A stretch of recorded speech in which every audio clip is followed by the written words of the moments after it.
He called himself Eleazar, son of Nathan, and in that name he heard honor.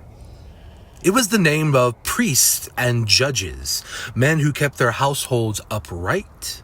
He wore it like a garment of dignity, a reminder that he was steward of the family's wealth, keeper of the law, preserver of order. Train up a child in the way he should go, and when he is old he will not depart from it, he murmured often, as if the words of Proverbs themselves could shore up the crumbling stones of his house. It had been 3 days since Amnon's departure.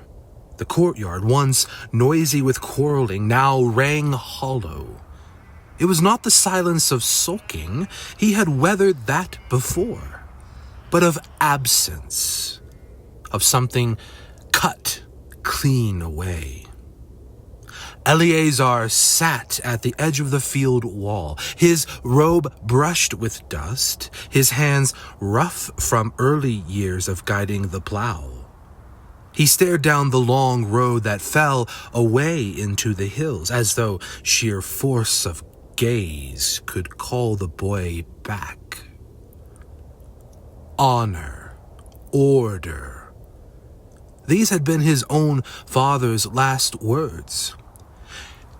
Keep the firstborn at the center, bend the others to their place. He had sworn it at the deathbed, thinking it was wisdom.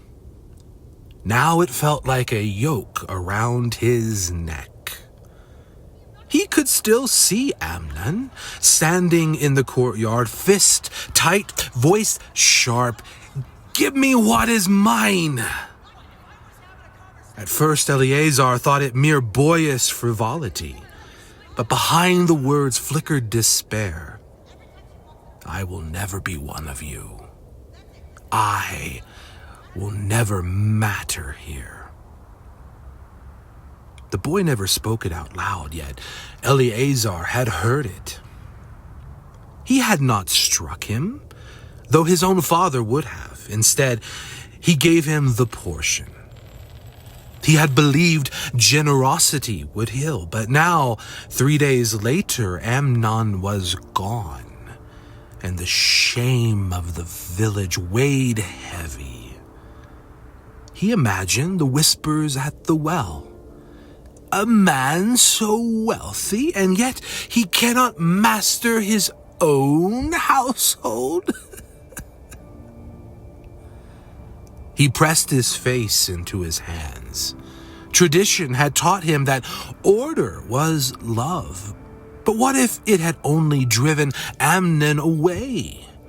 What if his son had never once believed he was cherished?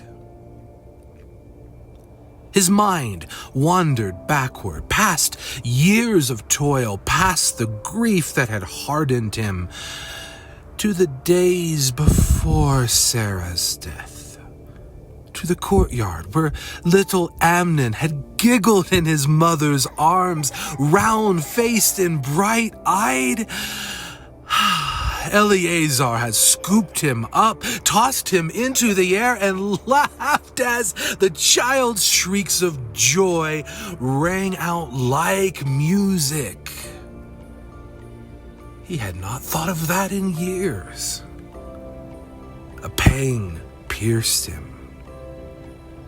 Had Amnon ever seen that delight in his father's face again?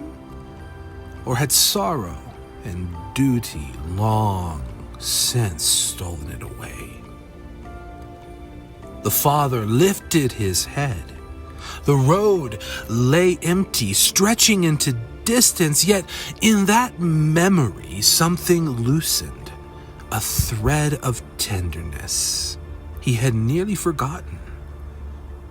He whispered a psalm under his breath, not for the house, not for the name, but for the boy himself.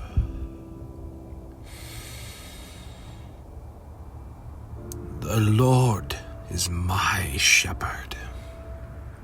I shall not want. He makes me lie down in green pastures. And for the first time in years, Eleazar let the prayer mean what it said.